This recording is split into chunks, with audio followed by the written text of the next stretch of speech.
Dennis Schutzhitzer de Groot, doctorado en filosofía, máster en ciencias humanísticas, máster en filosofía, profesor agregado en la Escuela de Filosofía, Facultad Eclesiástica de Ciencias Filosófico-Teológicas, Pontificia Universidad Católica de Ecuador, PUCE, Quito, Ecuador.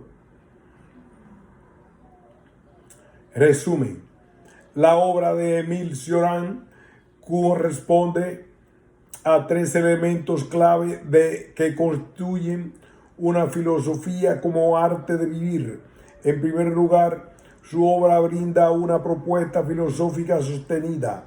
En lugar segundo, se mantiene en el nivel de la existencia concreta, aunque conlleva un rechazo de la sistematización o la elaboración de un marco teórico coherente. En tercer lugar, ante el profundo pesimismo que marca su perspectiva de aquella existencia, la preocupación central y recurrente de Cioran es la búsqueda de maneras para soportarla. Luego, para aclarar la filosofía del arte de vivir de Cioran, partiremos de su consideración de tres escapatorias comunes a la existencia: la filosofía académica, la religión y el arte. De tres escapatorias comunes a la existencia: la filosofía académica, la religión y el arte, especialmente la música, puede representar tres maneras para no ocuparse de la propia vida, sino para huir de ella. En contraste, la filosofía del arte de vivir de Cioran propone rehusar la confianza en control por el saber en las pasiones y finalmente toda forma de actuar. Por ende, la propuesta de Cioran consiste en una actitud de resignación.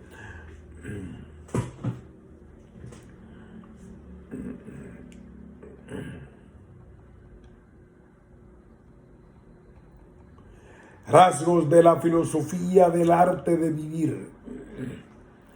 Desde una perspectiva académica, ha resultado difícil incluir a Cioran en el canon de la filosofía. Algunos le consideran ante todo un dandy o un prócer. Sabater, 1990. Según algunos críticos, incluso sus partidarios, Cioran es un literato y carece una verdadera filosofía propia, sino que es más bien un anotador de un sinfín de declaraciones no argumentadas, patéticas e incluso contradictorias. Esta inconsistencia de que se acusa a Cioran se encuentra, por un lado, dentro de la obra Kimball, 1988, y por otro, se la busca entre la obra y la vida de su autor, O'Fray, citado en Little. La objeción a propósito es recurrente ante filosofías pesimistas y constituye en señalar una contradicción entre el desdén que expresa un autor por la vida en el mundo y el hecho de que él mismo sigue viviendo.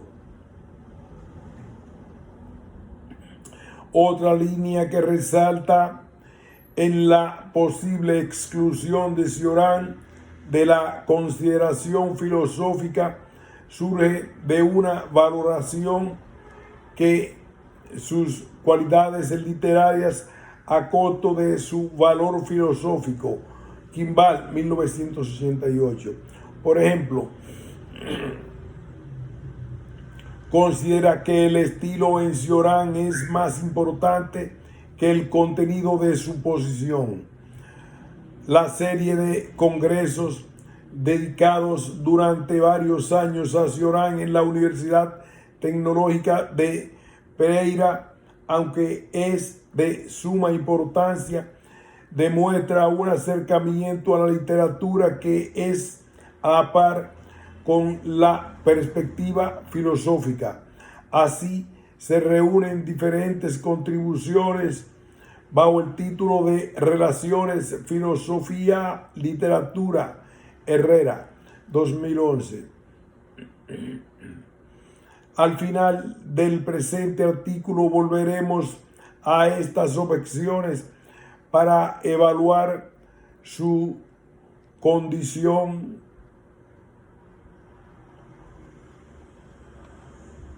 de valor filosófico y determinar a qué medida Cioran es un presumido en cuanto a su actitud personal frente a su obra. También consideramos en las presumidas contradicciones dentro de una obra en cuanto se impone el tema aquí investigado y entre su obra y su vida.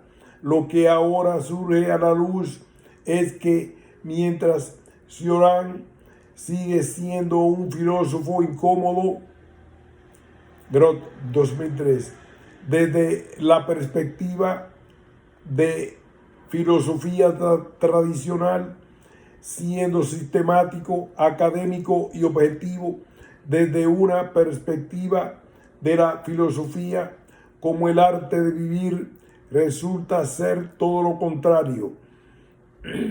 A fin de uno descomponer el concepto en tres partes. La filosofía del arte de vivir. 1. Pretende ser parte de una rama de la filosofía, aunque no es sistemático. 2. Se trata de la propia. 3. Propone un arte o una técnica filosóficamente fundada o un ejercicio espiritual. Hadot, 2002. Para vivir bien.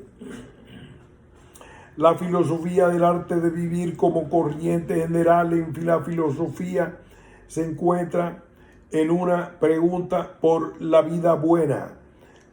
Se puede formular y responder a esta pregunta de diferentes maneras. En la filosofía, el arte de vivir, diferentes temas surgen desde el actuar concreto hasta el incorporar visiones generalmente del mundo desde enfoques en la autonomía o la autenticidad hasta el papel del mundo o de la responsabilidad social que en relación con nuestro bienestar. Desde esta perspectiva se puede revisar muchas historias de la filosofía. La República de Platón, por ejemplo, no trata solamente de la utopía de la sociedad justa, sino que la pregunta inicial del diálogo sobre la vida feliz.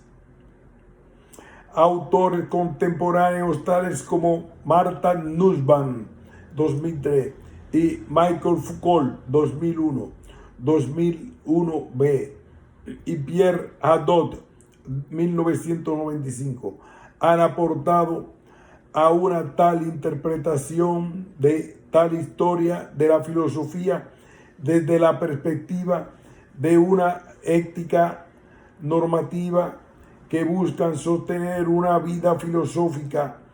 El último sostiene la tesis de que pueden identificar dos giros clave en la filosofía antigua a partir de Sócrates: el giro mayéutico y el giro existencial. Hadot, 2002. Y el giro mayéutico refiere a la manera de filosofar a través del diálogo, es decir, una filosofía en servicio de todos y no reservada a los pocos doctos. El giro existencial refiere a la materia de lo que concierne a la filosofía, la existencia del ser humano y los problemas de la vida que le adivinen. Epicuro, por ejemplo, resume la propuesta de la filosofía del arte de vivir constatando que vacío es el argumento de aquel filósofo que no permite cerrar ningún sufrimiento humano. Citando a Nussbaum, Hadot sostiene la tesis que el surgimiento del cristianismo, la filosofía se subordina a la teología. Desde luego, se concentra más bien en temas de metafísica, de lógica o de epistemología. Hadot 2002. Salvo unas excepciones, tales como las consolaciones de Boecio, los ensayos de Montaigne o el oráculo manual y el arte de prudencia de Baltasar Gracián, Kof Domain 2003. De la filosofía ya no se preocupa de la pregunta cómo dar forma o sentido a la vida humana.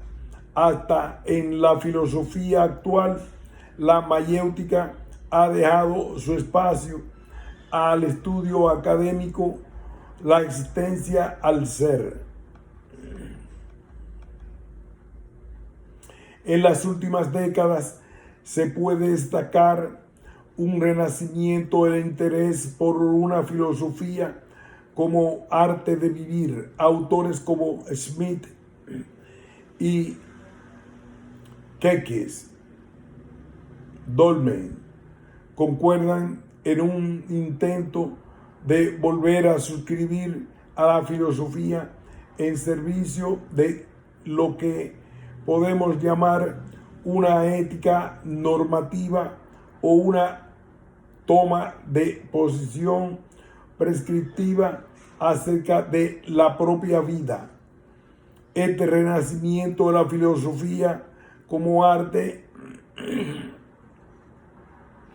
de vivir se inspira en dos rasgos anunciados por Hadot y que resultan ser claves en la filosofía contemporánea.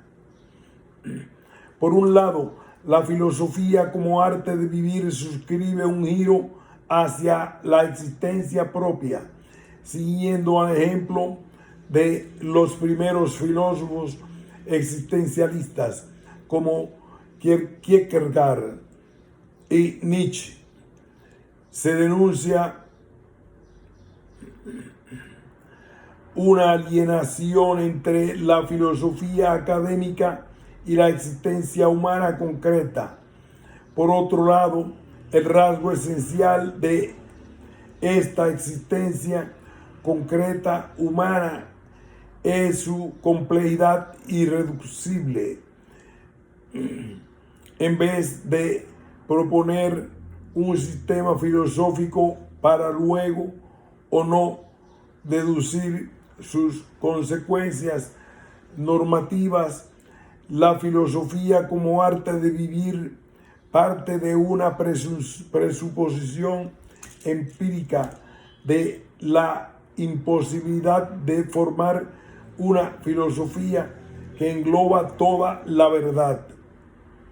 Estos dos elementos en giro hacia la existencia y la crítica de la filosofía sistémica académica no solamente aportaron al renacimiento de la filosofía como arte de vivir, sino que coinciden con cierta medida con la filosofía del siglo XX en general. Una corriente filosófica como el existencialismo se inspira expresamente en el giro hacia la existencia del hombre. Las así llamadas filosofías postmodernas tienen en común su insistencia en los límites de todo intento de formular un sistema totalitario, y más bien destacan la fragmentación y la complejidad. Lyotard, 1983, Morin, 1997. A ellos, la filosofía como arte de vivir vincula una finalidad normativa general, es decir, que apela a cada uno de preocuparse de sí mismo. Podemos observar la perfecta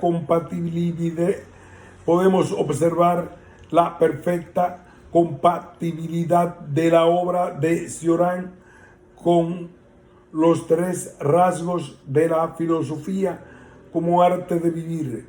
En primer lugar, el carácter aforístico, fragmentado y aparentemente repetitivo, suscribe a la tendencia antisistémica de la filosofía contemporánea.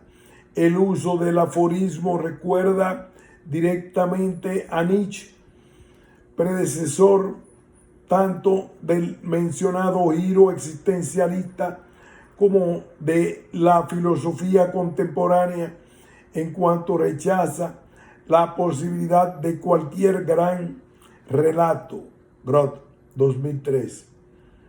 En Cioran, todo intento de formular un marco teórico inclusivo se socava desde el interior mismo, y no obstante podremos destacar los temas filosóficos y pertinentes.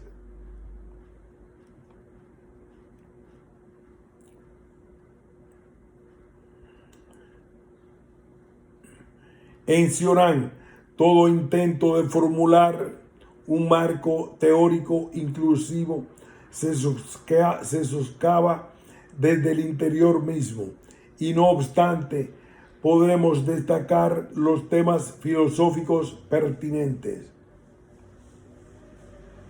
En segundo lugar, a lo largo de sus escritos, Cioran suscribe expresamente la urgencia de la pregunta de la existencia humana ante cualquier justificación o abstracción filosófica. Aunque no se suele considerar Cioran entre los existencialistas tales como Sartre o Camus, Seyfried Johnson, y aunque carece de un intento de fundamentar su posición en un marco teórico tal como lo hace el ser y la nada o el mito del Sísifo, esta urgencia por la condición humana vivida le ubica plenamente en el giro de la filosofía hacia el ser humano y su quehacer de todos los días.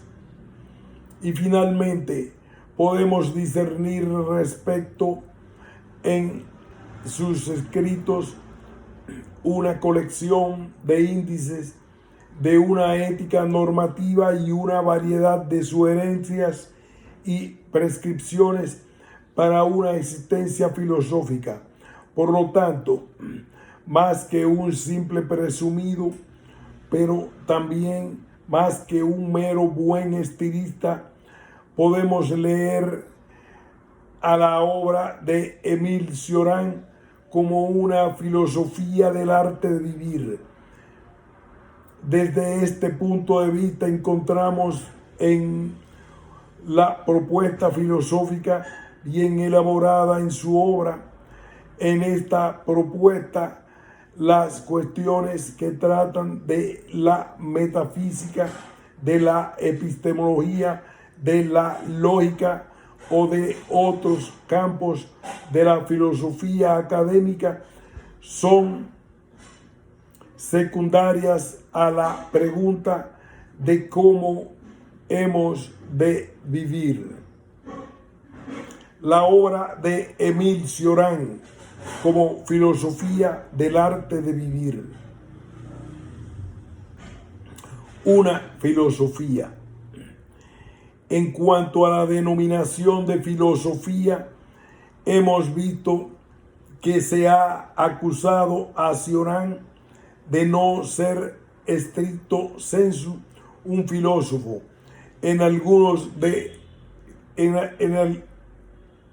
Algunos le acusan de superficialidad o de inconsistencia dentro de su obra, y otros se le consideran un hipócrita presumido, cuya vida y obra son compatibles.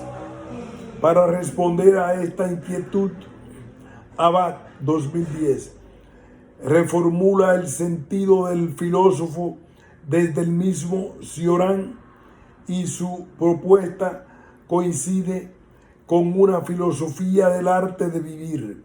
Abad distingue tres papeles característicos del filósofo. Los dos primeros puntos son tan antiguos como la filosofía misma. En primer lugar, se encuentra la ignorancia del filósofo. El fiel a la tradición socrática, el filósofo justamente se nos aparece como el prototipo de ser asombrado, nunca inmerso en un dogma y manifiestamente insatisfecho. Abad 2010. Así, por ejemplo, Cioran anota que el no saber es fundamento de todo, que crea el todo con un acto que repite a cada instante. Produce este mundo y cualquier mundo, ya que no deja de tomar por real aquello que no lo es. El vínculo entre este punto y la estrategia mayéutica identificada por Hadot es evidente. En segundo lugar, y siguiendo al mismo ejemplo socrático, el filósofo, como amante de la sabiduría en un incrédulo dedicado, su búsqueda del... En segundo lugar, y siguiendo al mismo ejemplo socrático, el filósofo, como amante de la sabiduría, es un incrédulo dedicado.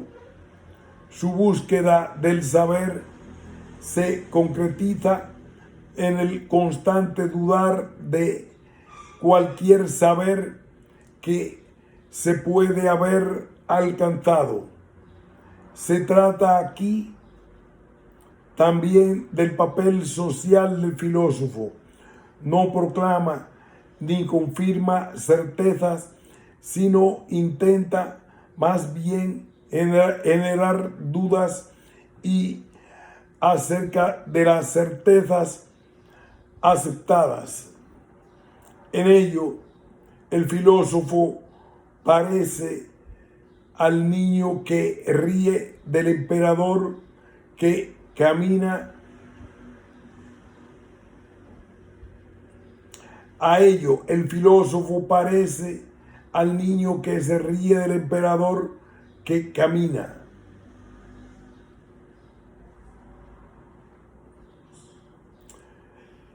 Dos, le non-savoir est le fondamental de tout il croll.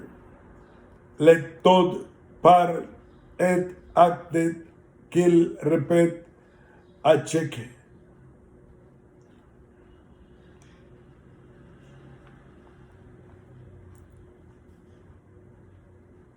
El vínculo entre punto y la estrategia mayéutica identificada por Hadot es evidente. En segundo lugar, y siguiendo al mismo ejemplo socrático, el filósofo, como amante de la sabiduría, es un incrédulo dedicado. Su búsqueda del saber se concretiza en el constante dudar de cualquier saber que se puede haber alcanzado. Se trata aquí también del papel social del filósofo. No proclama ni confirma certezas, sino intenta más bien generar dudas acerca de la certeza aceptadas. En ello, el filósofo parece al niño que se ríe del emperador que camina desnudo, lo que la sociedad acepta por ser evidente. El filósofo intenta desmascarar. El tercer rasgo característico del filósofo puede ser menos universal, pero en el presente marco no es menos relevante. De Platón hasta Hegel, la filosofía ha intentado revelar la esencia del ser. Se lo ha llamado la idea del bien o del contemporáneo espíritu del mundo o una cantidad. El tercer rasgo característico del filósofo puede ser menos universal, pero en el presente marco no es menos relevante. De Platón hasta Hegel, la filosofía ha intentado revelar la esencia del ser. Se lo ha llamado la idea del bien o el espíritu del mundo o una cantidad de otras variaciones. En su lugar, la filosofía contemporánea atiende a partir de la existencia humana concreta con todas sus particularidades y sus imperfecciones. Podemos llamar a este punto el aspecto material, ya que se trata de la materia con la cual el filósofo trabaja. El filósofo que es Cioran sugiere Abad se mueve en un espacio cuyo referente será siempre la incertidumbre. Entendido así, la obra de Émile Cioran, contenida en efecto una filosofía, el autor mismo consiste a menudo en una ignorancia que funda su filosofar. Así lo articula, por ejemplo, en una entrevista en 1992, comillas: desde mi punto de vista, la sabiduría es el término natural de la filosofía. Su fin en estos dos sentidos de la palabra, una filosofía termina en sabiduría y por eso mismo desaparece. Cierra comillas. 1780. Intenta convencer a sus lectores no de su verdadera, sino de la incertidumbre y de la irresolución de las aporías que se pueden presentar. Otro ejemplo encontramos en su advertencia al lector: en este maldito yo, que nadie entre aquí si ha pasado un solo día a abrigo del estupor.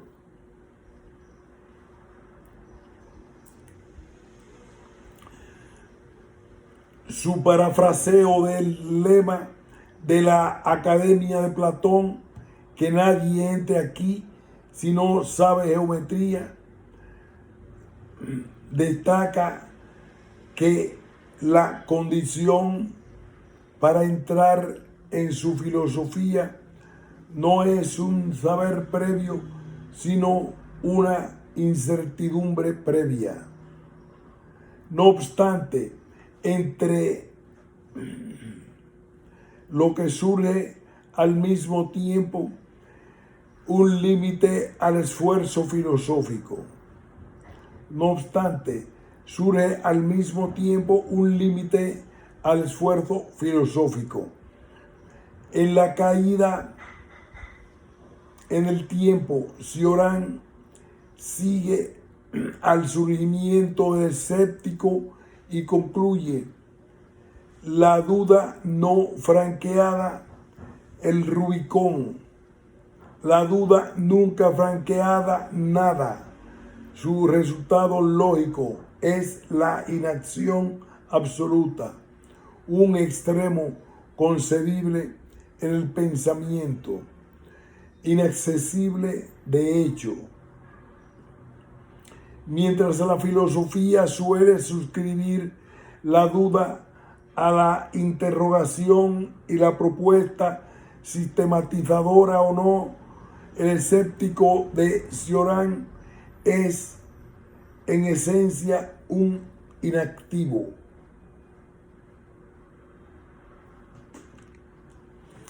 La existencia de la filosofía del arte de vivir. El segundo elemento de la filosofía del arte de vivir es su referencia a la propia existencia. Cuando en el contexto de Émile Cioran tratamos de la existencia, ¿a qué referimos a la existencia? Cioran opone lo absoluto. Lo absoluto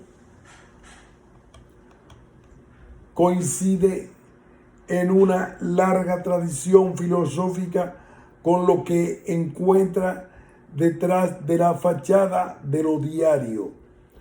Lo absoluto debe absorber al humano, a su existencia contingente, brindando unidad, durabilidad y valor más allá de lo existente.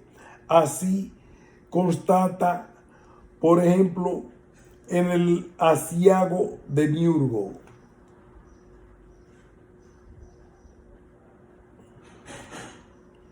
Comillas, es porque nos da la ilusión de la permanencia, que es porque promete lo que no puede tener, lo que la idea de absoluto es sospechosa, por no decir perniciosa. El absoluto no envuelve nuestras perplejidades, ni presume nuestros males. No es más que un recurso provisional y un paliativo. 1995.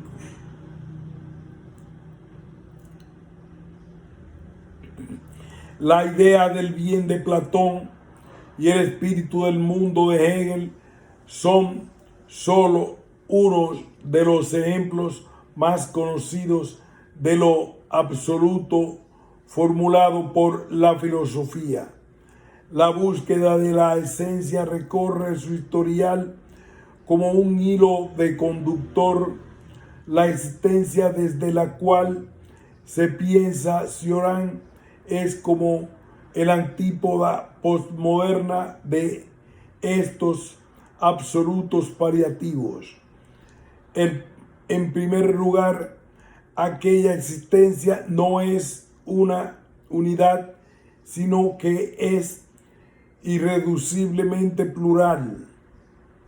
Un rasgo característico de la existencia es su complejidad. Resulta que cada opinión, Cada punto de vista es necesariamente parcial, trunco e insuficiente. Por lo tanto, es inherente a todo discurso de la esencia que queda algo fuera del mismo discurso. Lyotard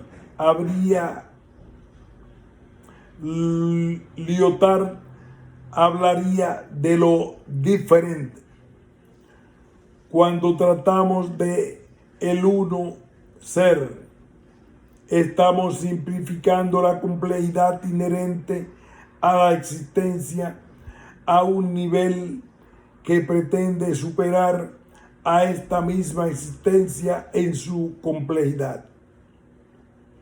En segundo lugar, la existencia siempre estará rota. La existencia es, por definición, la inconclusa, o en palabras del autor, la autenticidad de una existencia consiste en su propia ruina. El florecimiento de nuestro porvenir, camino de apariencia gloriosa y que conduce a un fracaso, la realización de nuestros dones, camuflaje de nuestra gangrena. Toda existencia es una existencia particular y el existir siempre es un existir concreto, en un tiempo y en un espacio determinado, en un inicio y un fin. Lo que existe algún momento dejará de existir. Todo parece el último de la obra que ha de aparecer, la cita anterior, breviario de podredumbre. Toda existencia es una existencia particular y el existir siempre es un existir concreto en un tiempo y un espacio determinado, con un inicio y un fin. Con lo que existe, algún momento dejará de existir. Todo parece el título mismo de la obra en la que aparece a la cita anterior. El breviario de podredumbre resume bien el carácter perecedero de la existencia. En un tercer comentario en relación con la existencia en Cioran, es también el más llamado, ya que el Cioran aprecia esta existencia negativamente. Con ello llegamos al pesimismo del pensador humano. La idea platónica del bien es precisamente esta: es bien. Tratar de la existencia es valorar positivamente el ser, protegiéndolo de los caprichos de la existencia. El primero que invitó esta valoración de ser fue Arthur Schopenhauer, 2003. Él valoraba la esencia del mundo en sus términos de voluntad de manera profundamente negativa. Cioran sigue hasta cierto punto esta huella, pero también va más allá de Schopenhauer, al no atribuir este juicio negativo a un ser metafísico abstracto. Para Cioran, no es el ser lo negativo, es la existencia entera. en su forma más desnuda, mientras el pensamiento de Schopenhauer se enfoca en un nivel metafísico más allá de la existencia del pensamiento de Cioran, se mantiene en el mismo nivel de la existencia, renegando los esfuerzos incluso de Schopenhauer de sobrepasar lo vivido.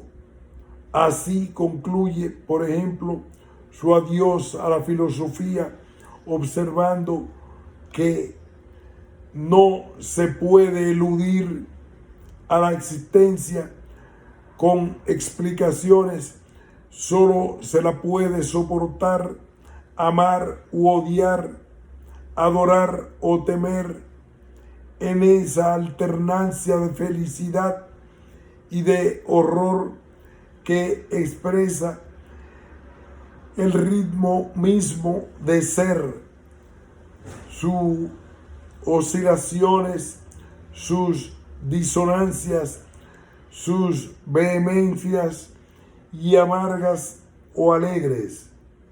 1995.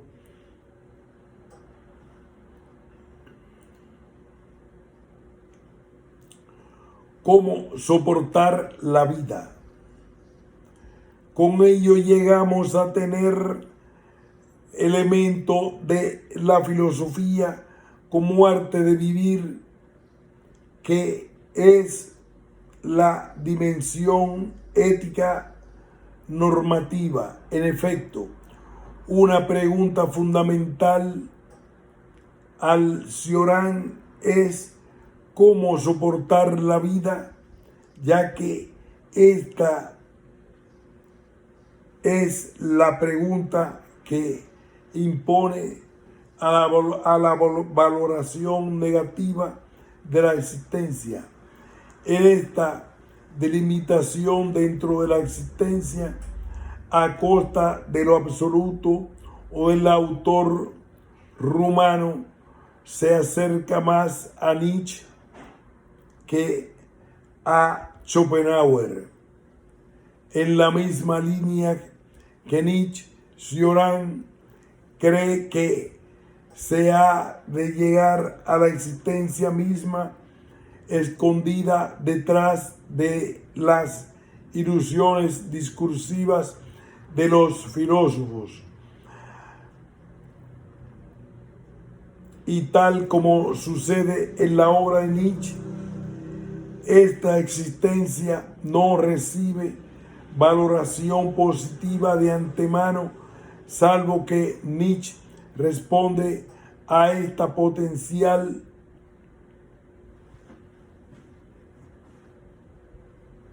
carácter insoportable de la existencia con el deber de decir sí a ella, ilustrado entre otro en su evocación del eterno retorno.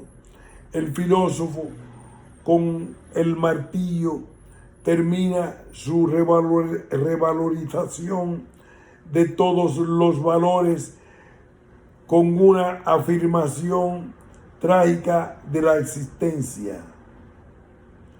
Cioran suscribe al rechazo de Nietzsche de una valoración metafísica del ser, pero hace el salto hacia tal afirmación trágica. Cioran no dice sí a la existencia, al contrario, al parecer responde más bien con un determinado no. Aquí hacemos una pausa y continuaremos con el título, pero la posición existencial de Cioran no es tan unívoca. Pausamos.